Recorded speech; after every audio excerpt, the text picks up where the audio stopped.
সুফিবাদীগণ যখন বলেন যা আছে বিশ্ব ব্রহ্মাণ্ডে তা আছে মানব দেহে, তখন এই কথাটিকে অনেকেই তুচ্ছতাচ্ছিল্য করেন এবং অগ্রহণযোগ্য বলে প্রচার চালান।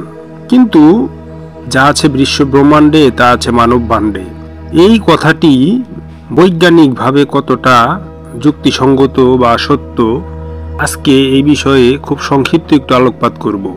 আসলে যা আছে বিশ্ব ব্রহ্মাণ্ডে তা আছে মানব দেহে, এই কথাটি আধুনিক বিজ্ঞানের দৃষ্টিতেও অনেকটাই সত্য বলে প্রমাণিত।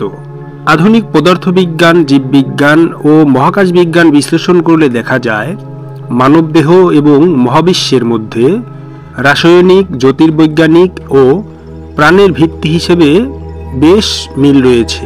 যেমন মানবদেহ ও মহাবিশ্বের উপাদানগত মিল।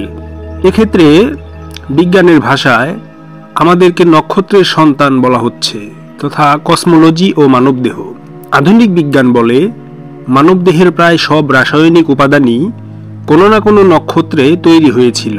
বিখ্যাত বিজ্ঞানী কার্ল সেগান বলেছিলেন, আমাদের শরীরের গুরুত্বপূর্ণ উপাদানগুলো মহাবিশ্বের নক্ষত্রে সৃষ্টি হয়েছিল।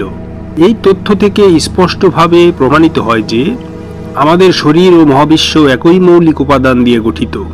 এবার আসুন মানবদেহ এবং মহাবিশ্বের কাঠামোগত সাদৃশ্য। ব্রহ্মাণ্ডের গঠন বনাম নিউরনের গঠন। বিজ্ঞানীরা দেখেছেন মহাবিশ্বের গ্যালাক্সির বিন্যাস ও মানব মস্তিষ্কের নিউরনের গঠন অনেকটাই একই রকম। মহাবিশ্বে গ্যালাক্সির মতো ফাইবার সদৃশ কাঠামো রয়েছে, যা মানব মস্তিষ্কের নিউরনের মতোই দেখতে। 2020 সালে এক গবেষণায় বলা হয়, মহাবিশ্বের গঠন ও মস্তিষ্কের নিউরোনাল সংযোগের মধ্যে অদ্ভুত মিল রয়েছে। এবার দেখুন ডিএনএ ও মহাবিশ্বের সিমেট্রি।